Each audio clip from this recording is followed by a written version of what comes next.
Hey guys, Drifter here, welcome to World War II In Depth. In today's episode, we're reviewing the final light machine gun in the game, which is the MG42. And we're not going to be reviewing the version that comes mounted or buildable in war mode, because that deals a different amount of damage and actually grants the user some additional health. Rather, we're going to be talking about the one that you get for prestiging the armored division. And I'm not going to be as kind on it as you would anticipate.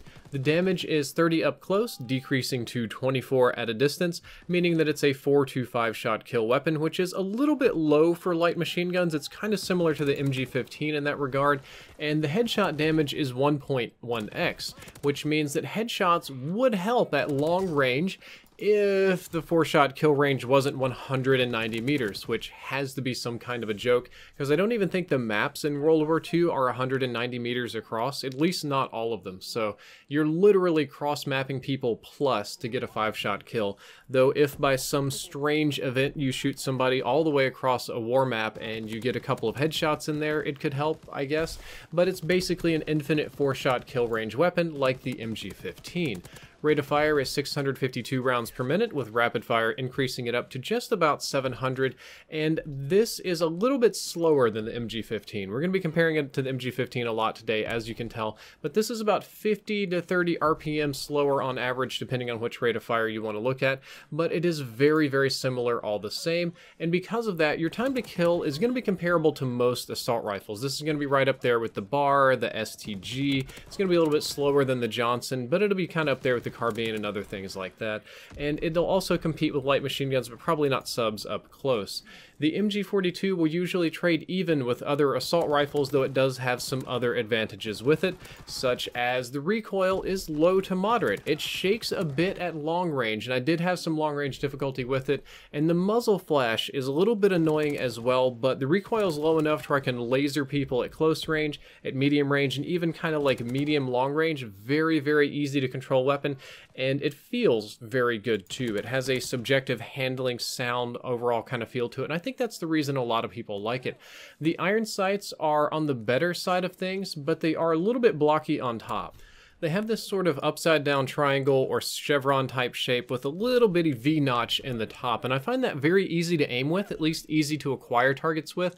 However, with the muzzle flash, with a little bit of recoil or shake, it becomes more difficult at long range when your sights are bigger than the target you're aiming at. Up close and medium range, it's just super easy. You can just absolutely hose people, very easy to control, but I do lose my targets a little bit at longer ranges, which means I think that the reflex sight is very nice, but I still can't decide if it's worth an attachment slot. This weapon is one that needs a few extra attachment slots to get very good, and while I enjoy the reflex sight, while it definitely helps me aim, and as you can see in the gameplay I make use of it, I'm not sure if it's worth trading out for extended mags with.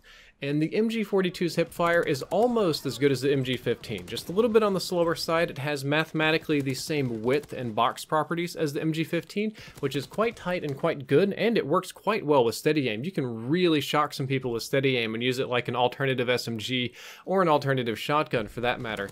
But it shoots just a little bit slower, so there are some times that you would have killed somebody with an MG15 that the MG42 might not have killed them, or people might be able to walk between the bullets a little bit or survive a few shots that surprises you, but it's still an overall very valid tactic. Sprint out and aim down sights time are pretty common for the light machine gun class at 350 milliseconds each respectively, and of note, this is one of the few light machine guns where both of these times lines up identically, so in that regard the handling is going to feel very good. Like the other guns, when you aim down sights and transition out of sprinting, you're already ready to go. It's nice, it's consistent, and it feels good, so I think a lot of people like it for that reason too. There's a big difference between extended mags and not. Magazine size is 50, and extended mags will take it up to 100, which is a huge doubling. It's a big difference, and when it comes to whether or not to use them, I'm usually torn between extended mags and reflex sight. Those are the two that I can't decide which one is going to be more valuable on, and I tend to slightly lean toward extended mags because the reload time is a little bit slow, and I want to avoid that reloading as much as possible, though with the reflex sight I would be more accurate, but I still think I get my most benefit out of extended mags on this weapon.